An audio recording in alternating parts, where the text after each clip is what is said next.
Um projeto de lei poderá criar centros de assistência integrais para pacientes com transtorno do espectro autista no Sistema Único de Saúde, o SUS. O projeto de lei do Senado 169 de 2018 está em pauta e, se for aprovado, vai melhorar a vida de muitos pacientes ao reunir em um só lugar todas as terapias necessárias. E o mais curioso, esse projeto de lei nasceu da ideia de uma cidadã comum, lá do Ceará, mãe de uma jovem autista que acessou o portal do E-Cidadania no site do Senado Federal e escreveu uma sugestão de lei. A proposta recebeu mais de 20 mil apoios e agora pode virar lei. Acompanhe essa história na entrevista que faço agora com Irene Jucá Paiva Aguiar, assistente social, e Cláudia Rodrigues, vice-presidente da Fundação Projeto Diferente. Irene e Cláudia, muito bem-vindas ao programa Cidadania. Obrigado pela participação de vocês. Nós é que agradecemos. Muito obrigada. Então, Irene, eu vou começar por você. Uma ideia diferente, tem a ver com o nome também da Fundação, Projeto Diferente. Como é que foi essa ideia, né? Por que a ideia de propor esse projeto de lei e quando que veio essa iniciativa? A ideia né, que nós sentimos enquanto mães, né, de que nossos filhos viessem a ter suporte necessário ao desenvolvimento deles, né, como mãe e como assistente social. Eu senti diretamente, a partir do momento eu tive conhecimento do diagnóstico e vi o suporte que minha filha precisava. E em contato com outras famílias, outras mães, né, eu também vi que não era uma questão individual, isolada, mas que era uma questão que envolvia outras pessoas, né? E, no caso, eu estava conversando com a Cláudia um pouco antes da gente começar a entrevista, e foi o contato de vocês, né, Cláudia, que acabou gerando essa ideia, né? Como é que foi esse encontro seu com a Irene? Como é que isso aconteceu? E daí, como é que começa a ideia de escrever o texto para apresentar uma sugestão de lei? A Irene, ela chegou na instituição, meu filho já era atendido por ela já há algum tempo, ela chegou na segunda metade de 2016 e era o fim de uma gestão. Então, a gente tinha que se reunir, propor uma chapa para começar uma nova gestão, que todas as gestões são compostas por pais. E ela foi uma pessoa que encabeçou esse movimento e tinha muito boas ideias. Nós, em sua maioria, éramos donas de casa, éramos mulheres dedicadas ao lar, né, em sua totalidade. Então, ela trouxe conhecimento, ela trouxe esse frescor, né, de querer saber mais e de realmente provocar algumas mudanças através da instituição. A nossa chapa acabou não sendo eleita naquele ano, que foi 2017, porém, o desejo de mudanças, ele continuou, né? Firmou-se uma amizade, um vínculo, e ela, conhecendo cada vez mais as nossas realidades, trouxe a ideia que nós abraçamos com muita força e com muita alegria. Então, eu sou muito grata por ela ter entrado em nossas vidas, nos incentivando e nos fazendo acreditar que era possível mudar alguma coisa, né? Mudar as nossas realidades. Irene, essa ideia, você já conhecia o portal E-Cidadania do Senado Federal? Já sabia que era possível apresentar uma sugestão de lei? Conhecemos o portal, mas a gente foi pesquisar. Eu fui pesquisar e, para minha grata surpresa, eu encontrei o E-Cidadania, né? Vi que nós poderíamos fazer a proposição, né, da criação dos centros de atendimento e que o que a gente precisaria fazer para poder levar a ideia à frente. Conversei com o grupo e o grupo aderiu, né? E a partir daí nós fizemos a nossa campanha, digamos assim, né? Porque, assim, o que é importante que a gente passe para a população? Em primeiro lugar, a noção da coletividade, do que nós almejávamos, e não era só para os nossos filhos, para os filhos de Fortaleza, não, e também do Ceará. A questão do autismo é uma realidade mundial, né? E cada vez mais novas situações, novos diagnósticos vêm ocorrendo. Então, é preciso que uma política pública com o aporte de recursos e que possam fazer esse atendimento de modo contínuo. Queremos, né, que essa ideia ela saia do papel, né, que realmente ocorra, porque o atendimento que era dispensado, que é dispensado pelo poder público, ocorre a partir de convênios com algumas entidades, né, que é o autismo. E a gente não quer passar pires, a gente não quer fazer com que esse atendimento seja um atendimento superficial, porque nós estamos falando dos nossos filhos, né? Dos nossos filhos, do futuro das pessoas que nós amamos, né? Então, o autismo, ele, apesar de não ser uma doença, mas é uma condição que impõe limitações, muitas vezes, bastante evidentes, que impedem para algumas pessoas a vida independente em sociedade, né? A própria manutenção, a realização das atividades do cotidiano, né? E com os atendimentos e o diagnóstico precoce, isso vai cada vez mais diminuindo, né? Então, essas terapias, Irene, essas terapias, elas ajudam muito no desenvolvimento, né?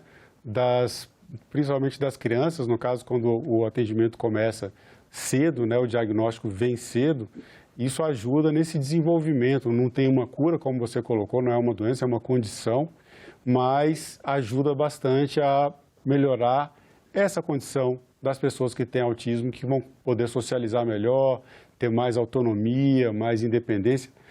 Cláudia, eu te pergunto agora, vocês têm já uma experiência de vida, né? As duas são mães de crianças autistas. Como é que é hoje? A gente está falando de um projeto de lei que nasceu de uma sugestão. Aí no Ceará, vocês se juntaram para escrever um texto propondo centros integrados de terapias para as pessoas com autismo. Como é que é essa realidade hoje? O tratamento que você precisa fazer, no caso, quando você precisa levar a criança para essas terapias, é uma coisa em cada lugar? Conta um pouco dessa história para a gente, a sua e de outras mães, já que vocês formaram uma associação e estão trabalhando em comunidade.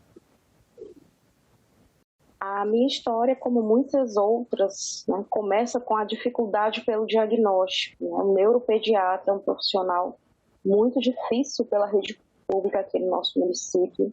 Eu já começo por aí. Eu procurei ajuda para o meu filho quando ele tinha 1 ano e meio e eu consegui fechar esse diagnóstico quando ele tinha 3 e meio. Eu passei 2 anos peregrinando de profissional em profissional, tentando conseguir alguém que fechasse esse diagnóstico. E aí vieram as terapias. Né? As terapias, no caso do meu, que não era verbal, incluíam a fono, a terapia ocupacional, a fisioterapia, além das adaptações da escola, o atendimento educacional na escola. Então, quando ele começou essa jornada, eu tinha a escola pela manhã, terapias 2 vezes na semana, aí em outra escola, porque a escola do meu bairro não tinha nessa época, então eu levava para outra, em outro bairro, para que ele tivesse esse atendimento. À medida que ele foi crescendo, outras coisas foram surgindo, a natação. Então, eu tinha a escola, o atendimento e a natação à noite. Então, nós vivíamos praticamente das 6h30 da manhã às 8 da noite fora de casa. E eu tenho outro filho, são dois garotos, quase da mesma idade, o mais velho é autista E eu ia com esses 2 meninos por toda a cidade, então, distâncias bem grandes, dependendo de ônibus. Atualmente, o meu filho está com 16 anos, ele está no ensino médio integral, né, e eu consegui uma escola que tem o atendimento dentro da escola, então eu não tenho mais que me deslocar com ele nesse momento. Porém, as demais terapias, é uma distância enorme da minha casa, para ele poder fazer o restante do tratamento e do acompanhamento dele. E outras coisas que ele gostaria de fazer, eu ainda vou ter que encontrar uma maneira de encaixar no meu tempo, né? Ele quer se dedicar à música, então ainda não tenho ainda na minha agenda um momento para isso e um local que faça isso de maneira gratuita. E na fundação, histórias como a minha ainda parecem pequenas, né? Porque a gente tem mães lá com 3 autistas, 3 filhos, os 3 autistas. A gente tem mães que vêm do interior, né? Precisam falar com o prefeito, pedir um transporte para poder trazer a criança. A gente tem mães solo em grandes quantidades. Assim, quase toda instituição, se a gente for fazer uma pesquisa, é muito comum o abandono paterno. Muitas vezes nem chega a ser um abandono físico, mas um abandono afetivo. Então, a gente vê muitos casos de pais que não estão presentes, então a mãe fica muito sobrecarregada. Enfim, né?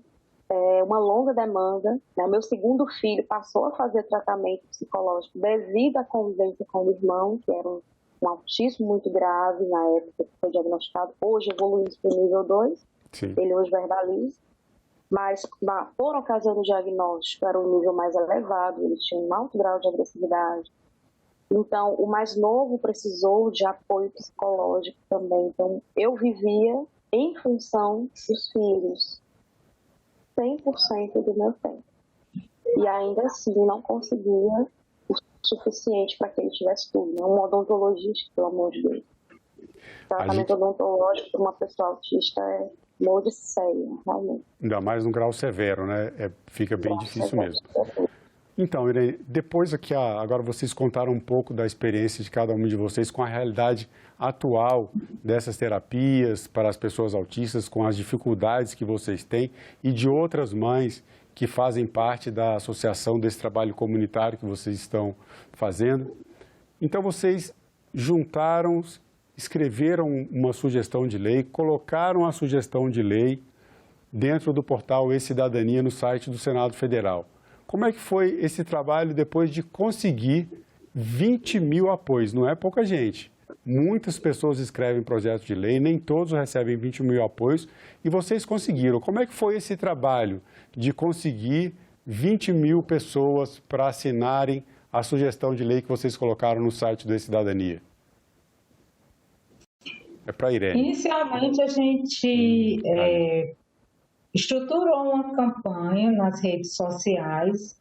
Nós dividimos entre nós as postagens, né? Fizemos propaganda para familiares, para profissionais, para entidades que atendem a pessoas com autismo, ou mesmo entidades que atendem a pessoas com deficiência. E estivemos presentes em eventos aqui mesmo em Fortaleza, por ocasião do Dia de Conscientização do Autismo, tanto na Câmara de Vereadores como na Assembleia Legislativa.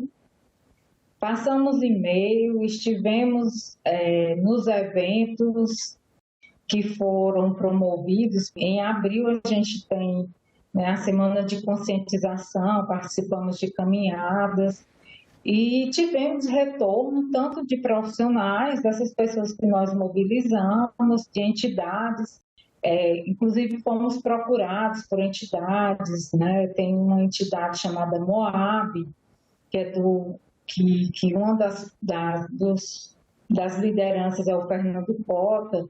Ele nos procurou dizendo que também estava apoiando, né?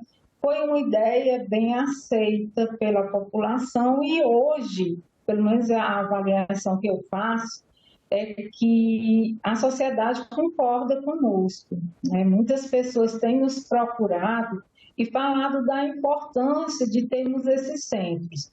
o que praticamente a gente não pode fugir dessa realidade, uma vez que nós temos cada vez mais crianças sendo diagnosticadas com autismo, né?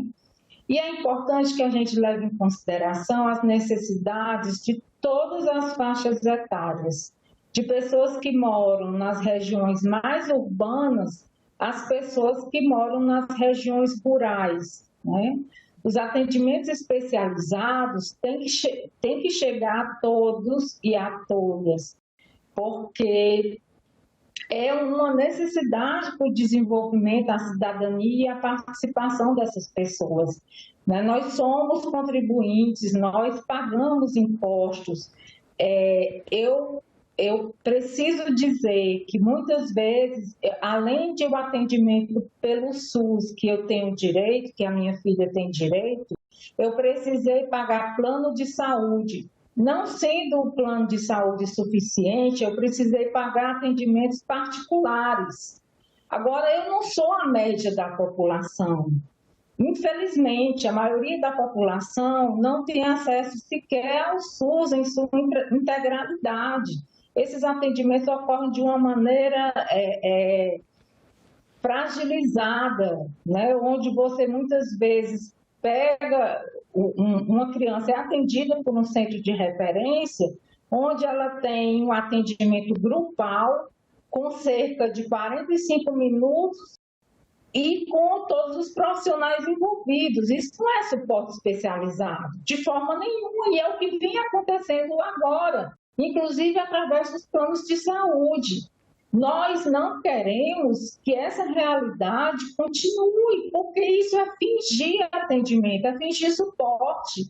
E isso é muito caro para a gente, é o desenvolvimento dos nossos filhos e filhas. Isso é muito importante, não é qualquer coisa. E, infelizmente, a gente vive num contexto onde as políticas públicas estão sendo cada vez mais atacadas, diminuídas, né? E consideradas como custo. Saúde, educação, assistência social não é custo, é investimento, é direito, é a forma como as pessoas têm inserção básica, é um recurso humano para o país. Essas pessoas serão professores, advogados, assistentes sociais, serão agricultores, agricultoras, não importa, importa que elas tenham uma formação e tenham o suporte necessário ao seu desenvolvimento. Nós pretendemos contribuir também com a questão do preconceito, evitar o preconceito, compreender que há um neurodesenvolvimento e há uma diversidade nesse desenvolvimento, uma diversidade de ser. As pessoas não precisam ser todas iguais, ao contrário, a gente é rico na diversidade. E a neurodiversidade é uma realidade, né? Então, assim, a importância dos centros, elas ocorrem em vários aspectos. E, para não tomar tanto tempo, e Claudinha também falar, a importância desse suporte para as mulheres. As mulheres são muitas vezes abandonadas por seus parceiros, que não acompanham o desenvolvimento dos seus filhos, sequer contribui financeiramente para essa manutenção. A Cláudia falou disso. A pessoa com autismo, pronto, e isso é muito ruim, não só para a mulher, do ponto de vista de que ela fica sobrecarregada, mas pela ausência dessa figura no desenvolvimento, na formação desse filho, dessa filha. Então, assim, existem muitos aspectos que são importantes e que os centros podem também contribuir, né, dividir... Dá mais oportunidade, né, Irene? Vai acabar trazendo mais oportunidade para essas crianças que estão em desenvolvimento e é isso, inserir de uma forma mais equitativa, né, de uma forma mais justa essas pessoas dentro da sociedade. Agora, Cláudia, eu te pergunto, né, como é que ficou, depois que vocês colocaram um projeto, a Irene trouxe aqui como é que foi essa busca por apoios, saíram, divulgaram em redes sociais, buscaram outras associações, buscaram conversar com profissionais, vocês fizeram um trabalho que, no final das contas, é um trabalho de política, de convencimento, né, da melhor melhor visão que a gente pode ter da política é esse trabalho que vocês fizeram, de levar uma ideia de uma sugestão legislativa e convencer outras pessoas a apoiarem essa iniciativa. Então, a proposta foi apresentada, ficou ali no site do E-Cidadania e atingiu 20 mil apoios, o número necessário para se tornar um projeto de lei. Como é que foi a emoção? O que vocês sentiram nesse momento que vocês viram que aquela sugestão que vocês conversaram ali em 2017, em 2018, ela estava entrando na pauta do Congresso Nacional pelo Senado Federal? Eu avalio todos os passos emocionantes, né? Do momento em que a Irene submeteu a ideia, até o dia em que ela foi aceita para se submeter às 20 mil assinaturas. Eu me lembro quando ela me ligou, super animada, olha, a gente tem que correr atrás, nós só temos 4 meses e desde então foi um frenesi muito grande. Então, nós nos mobilizamos de verdade. E assim, o dia em que fechou as 20 mil, que nós superamos as 20 mil, mas o dia em que fechou as 20 mil foi o último dia do prazo. A gente ficou acompanhando em tempo real cada aumento da assinatura para poder ir vibrando juntas, né, no nosso grupo, a gente em contato o tempo todo, e foi uma alegria extrema de ver que chegou a esse ponto. E agora... Bem demorando.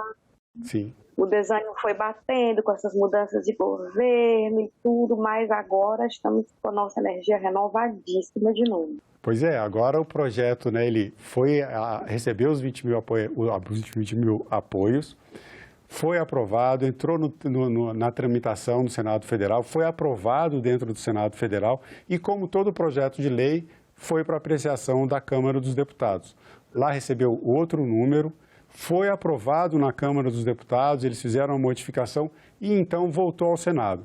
Agora esse projeto de lei está no Senado Federal, pode mudar a política de proteção aos direitos das pessoas com espectro com transtorno do espectro autista, as pessoas com autismo, e mudar uma lei federal e mudar a realidade do Brasil inteiro.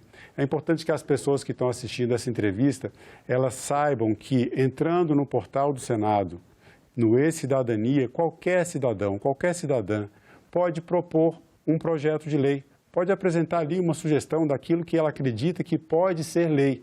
Qualquer pessoa pode fazer isso e também qualquer pessoa, qualquer cidadão ou qualquer cidadã entra no site do Senado Federal, faz um cadastro rápido e você pode apoiar um projeto de lei. Ali existem algumas outras sugestões legislativas que dependem do apoio de cidadãs e cidadãos como eu, como você, como a Irene, como a Cláudia, que se apoiarem chegando a 20 mil apoios, esse projeto de lei ele pode realmente mudar a vida de muita gente. Irene, a gente está chegando no final da nossa entrevista e a gente vai ter aqui um minutinho para cada uma de vocês fazerem as suas palavras finais sobre esse projeto de lei. Eu lembro a vocês que o projeto de lei agora ele voltou para o Senado. Se for aprovado no Senado, vai mudar uma lei federal e vai poder mudar a realidade de muita gente no Brasil inteiro. O que você tem a dizer agora, Irene, sobre essa possibilidade de ver essa sugestão de lei ser transformada de verdade numa lei? Como a Cláudia falou, é uma expectativa muito boa, é uma emoção muito boa, né? A gente agradece, eu acho que gratidão é fundamental a todas as pessoas que apoiaram. Na verdade, foram mais de 22 mil assinaturas, então foram 42 mil mãos, né? Mais de 22 mil, 44 mil mãos. Sim. E a gente deseja que ele tramite e que realmente se torne lei e que seja um projeto que venha realmente a cumprir com o papel que nós esperamos, né? Que é garantir o atendimento a pessoas com transtorno do espectro do autismo. De uma forma mais humanizada, né? De uma forma mais acessível mesmo, com possibilidade de gerar oportunidades para mais pessoas. Cláudia, você, as suas últimas palavras, lembrando que vocês podem pedir aqui o apoio dos senadores e senadoras, tanto do seu estado como de todo o Brasil, todos os 81 senadores, são as pessoas que agora têm em mãos a possibilidade de aprovar esse projeto de lei e, quem sabe, transformar aí essa realidade para uma situação melhor. Cláudia, 1 minuto para você fazer as suas últimas palavras sobre o projeto de lei 169 de 2018. Eu peço a empatia, eu peço a generosidade de todas as pessoas que podem fazer esse projeto virar uma realidade, porque quando meu filho teve o diagnóstico há 14 anos atrás, mais ou menos, ele era 1 em 100, um nascimento de um autista a cada 100 nascimentos. E hoje essa estatística está em 1 em cada 35, de acordo com estudos dos Estados Unidos. Então, vem crescendo exponencialmente, é um público que não pode ser ignorado, são pessoas com potenciais infinitos, com habilidades que podem ser exploradas, que podem ser evidenciadas em todos os dias, né? Na instituição, eu tenho que ouvir mães desesperadas, sem saber o que fazem para desenvolver seus filhos, precisando de tratamento. Todos os dias eu tenho que ouvir histórias que me enchem os olhos de lágrimas. E essas histórias, elas podem ter finais melhores, que esse projeto virá acontecer de verdade. Talvez estejamos plantando tâmaras, mas eu acredito que ainda precisem de mais tâmaras pelo caminhar da situação. Então, essa empatia de todos que estão nos ouvindo. E a gente vai encerrar aqui a nossa entrevista. Eu agradeço mais uma vez, Irene, a sua participação. Eu agradeço você também, Cláudia, por trazerem essas informações, por incentivarem outras pessoas a proporem projetos de lei pelo E-Cidadania no portal do Senado Federal. E agora fica também, né, nas mãos de vocês fazer a campanha para que outras pessoas provoquem os senadores pela aprovação da lei, aquelas pessoas que concordarem, é claro, porque isso também ajuda a tramitação, que pode ser a tramitação conclusiva dessa sugestão. Parabéns a vocês duas pela iniciativa. Obrigada. E eu fico junto com vocês torcendo pelo sucesso dessa aprovação. Obrigada. E eu agradeço também a você que acompanha a programação da TV Senado. Assine o canal da TV Senado no YouTube, ative as notificações e acompanhe toda a produção do Poder Legislativo diretamente da fonte. Na TV Senado, democracia é todo dia.